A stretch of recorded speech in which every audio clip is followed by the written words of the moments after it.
Chuck Brickley's collection of haiku, Earthshine, now in its fourth printing, is the winner of several awards in the US and Canada, including the Touchstone Distinguished Book Award for 2017.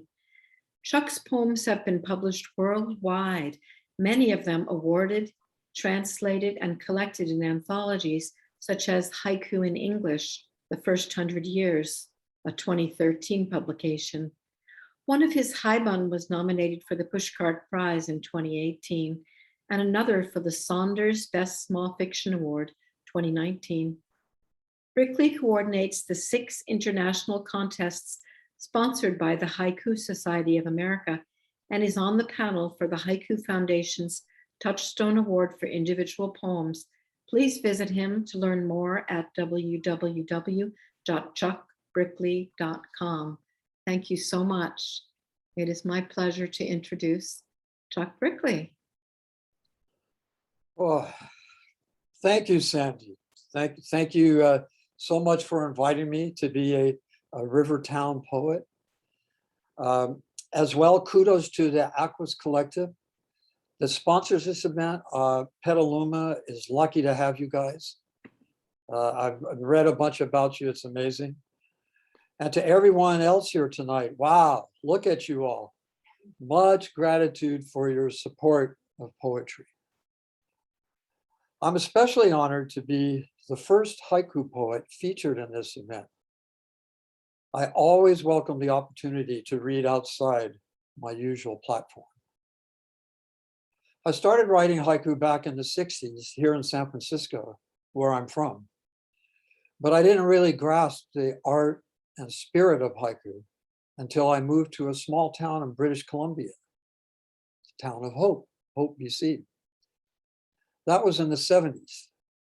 Soon I started seeing my free verse haiku published in Canada, the US, Japan, and since in several other countries and online.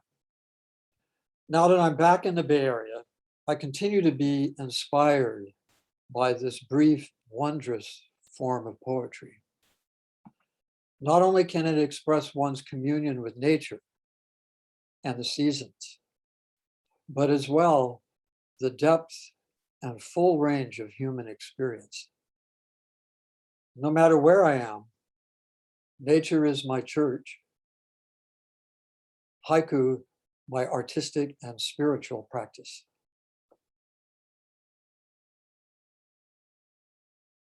Pre-dawn hush.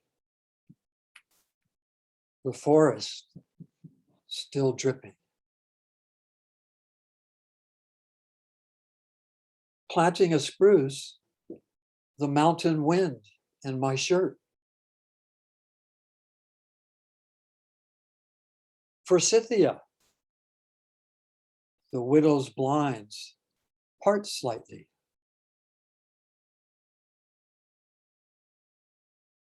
Heat waves, a butterfly wing ascending the anthill. Heat waves, a butterfly wing ascending the anthill. Through thistles in bloom, my daughter on my shoulders. Through thistles in bloom, my granddaughter on my shoulders. Last lilac, the bee's shadow slips to a lower leaf. This next poem is a one-line vertical haiku. One sip, enough from as deep a well as this.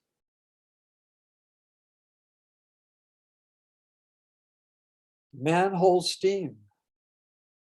2 men with briefcases from the other world. That poem was published in 2008 during the financial crisis. Man holds steam. 2 men with briefcases from the other world.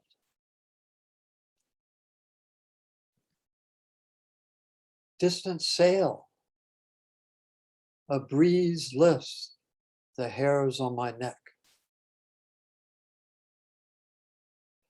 I included this next poem in an email to a friend of mine, a professor at San Francisco State, Dr. Arthur Chandler, retired now.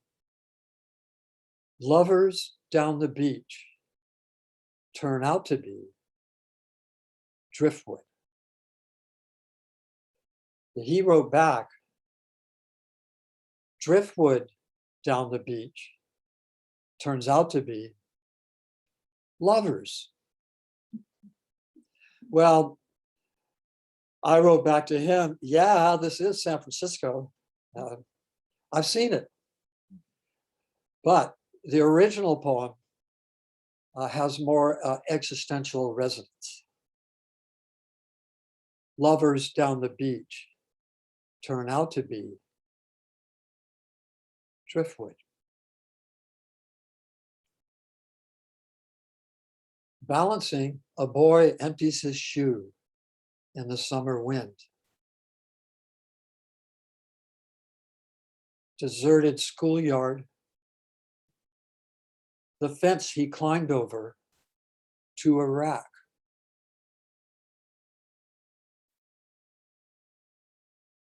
A car at the cliff's edge.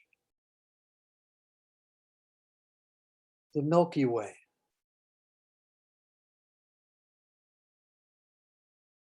From this cliff, where my closest friend flipped out, unfathomable stars.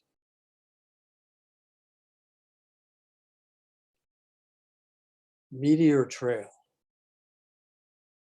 My footsteps down the gravel road.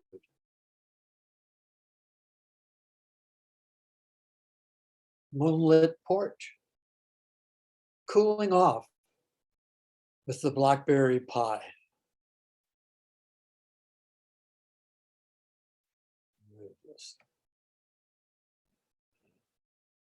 Our little town in BC, in British Columbia, had a bad crystal meth problem there for a while. My friend Eva Wonderman directed a documentary about this problem called Crystal Fear, Crystal Clear, which you can find on Prime Video. Eva won a Gracie Allen Award for Best Female Director of a Documentary for this film. I produced the soundtrack, and I'm shown in the film helping a young addict by encouraging his musical talent in the studio. He turned out to be an outstanding, creative, mature adult, unlike the subject of this next poem. Rain pelting the tin shed where the meth head lived.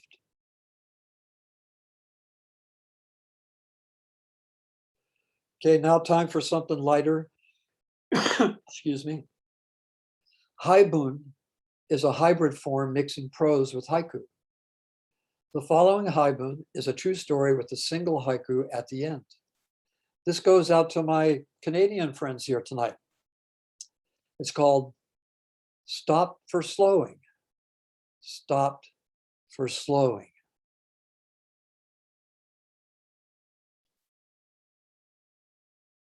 Turn off the engine, I said. The Mountie, irked that he had to ask me a second time. Already did, I answered, fumbling through my wallet for a driver's license.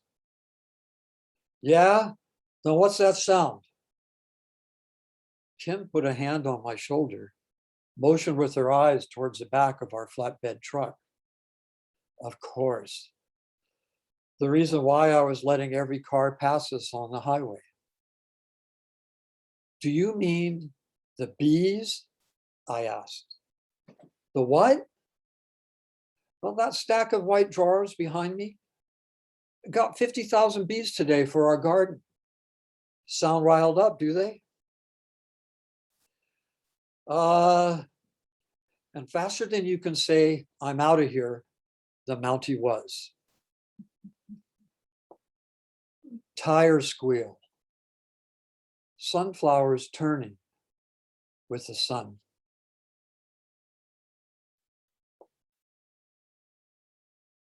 Stuck together. Red dragonflies in the air. Blown away.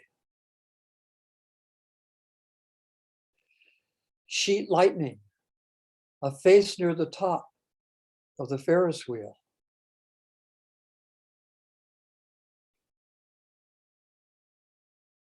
My father, somewhere in America this autumn night.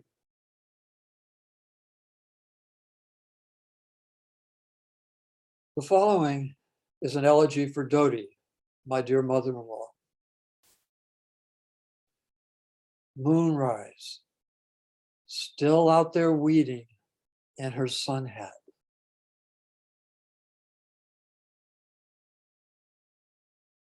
Two weeks later, Jack Brickley died.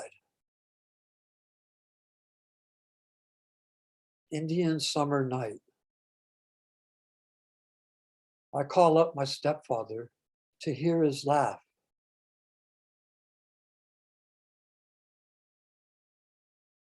Here's the elegy I wrote for my cowboy prospector friend, Clayton Thomas Jenkins Morris, who liked to be called Slim.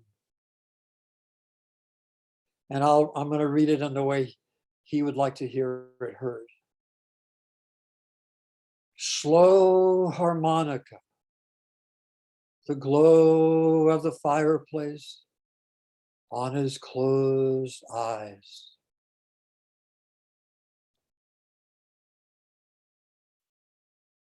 The firemen, too, stand back in the night and watch.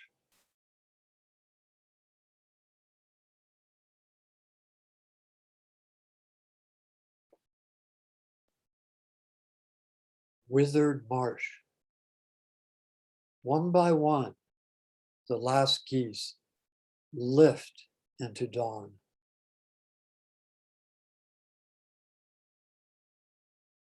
My wife, Kim, she likes most of my coup, not all, but most. Here's one of her favorites. Morning quiet. A fir sifts snow into the lake.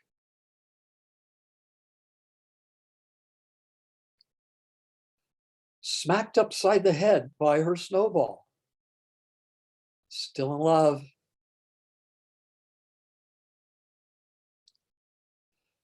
Guttering candle. I tuck my son in with my mother's hands. In my book, Earthshine,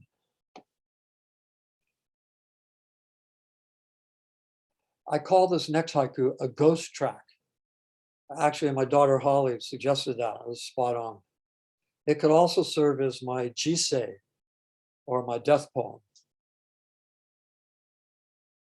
A snowshoe hare hops through its breath. Morning star.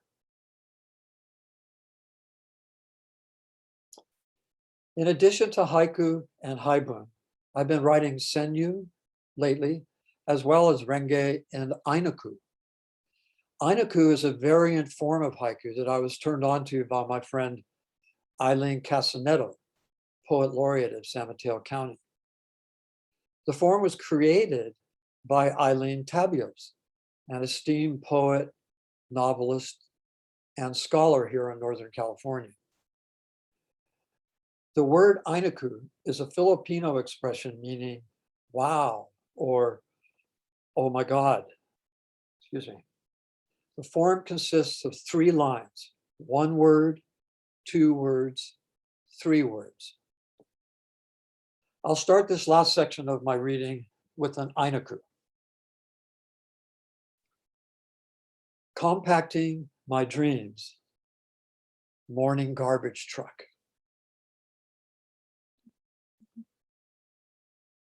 Alley frost, except where he slept. Homelessness is rampant in my two home cities, San Francisco and Vancouver, you see. Heartbreaking. This could be considered a Hemingway six-word story. Alley frost, except where he slept. There but for fortune and my mom. Mom's hug. The sun burns through the fog. Love you, Mom. Jasmine scent. A bag of groceries on our doorstep. Kim and I got married in 1968 when no one we knew here in San Francisco was even slightly thinking about marriage, let me tell you. So glad, so blessed we did. Our embrace, the frayed white curtains billowing inside. One of the few upsides to the pandemic, for me anyway, has been the challenge and reward of writing backyard haiku. Staying in place, a hummingbird fans my ear. Staying in place, a hummingbird fans my ear. Clover blossoms, a bumblebee bounces off its buzzes.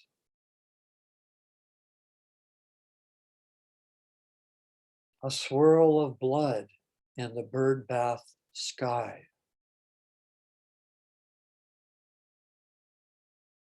My yellow balloon sailing over the redwoods that stood here.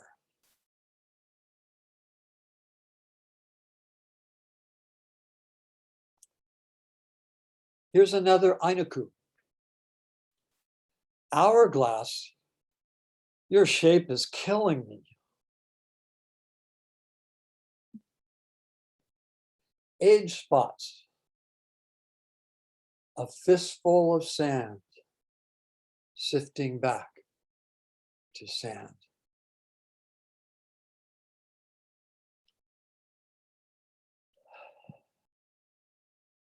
Pausing at the railing where he jumped.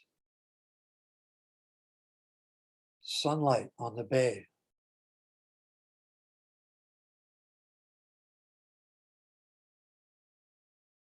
Duomo bells for each death ringing, each death ringing.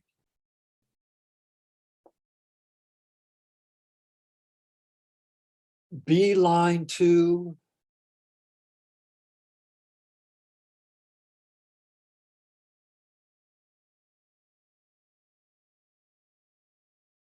black smoke, a cabbage white fights the wind. Old glory waving like there's no tomorrow.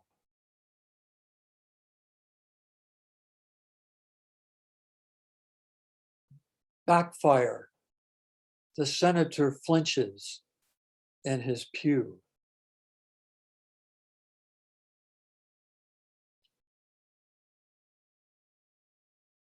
This red sunset taking my breath away. A knee, his.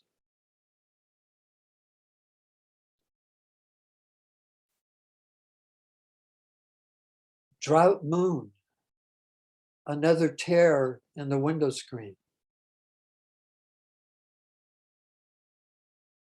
Drought moon, another tear in the window screen. Wildfire moon, A siren heralds the first horseman.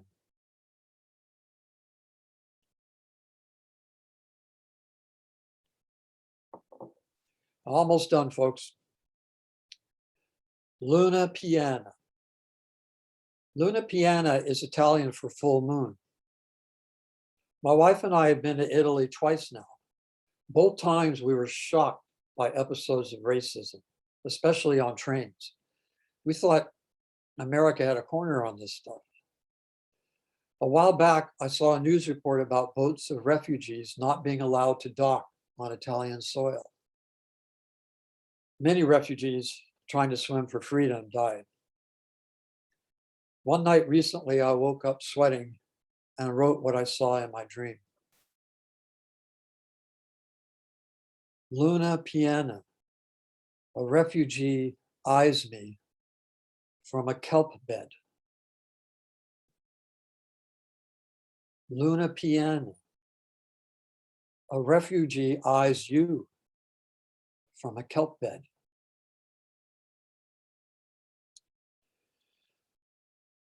This practice of writing haiku encourages one to stay in touch with the way things are, no matter tooth and claw in nature, in humanity, and human nature. Fortunately, the way things are includes daily miracles, mystic moments, beauty, love, morning glow. My wife waves a rainbow over our garden. Thank you again, Sandy, for inviting me to read here tonight. And you too, Mr. Guy Biederman, for recommending me. As well, many thanks to everybody here in Zoomland for supporting Dave later, myself, and the open mic poets coming up here shortly. Please stay for everyone. This year, no wishbone big enough.